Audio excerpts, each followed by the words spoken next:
ভগবানের নামে যখন আমরা কোনো কিছু কাজ করি তখন আমরা চেষ্টা করলেও সেটাকে আমরা খারাপ করতে পারি না। তাই ভগবানের নাম নিয়ে, লর্ড কৃষ্ণের নাম নিয়ে আপনারা গ্রামীণ মায়েদের নিয়ে যে একটা প্রকল্প শুরু করেছেন গাওয়া ঘি, যার মধ্যে কোনো ভেজাল নেই, যে কোনো রোগের মানুষ খেতে পারবে।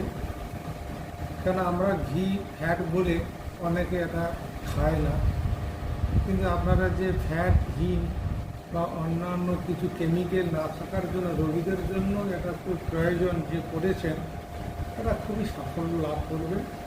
কেন এইরকম ঘি বাজারে এখন আসেনি।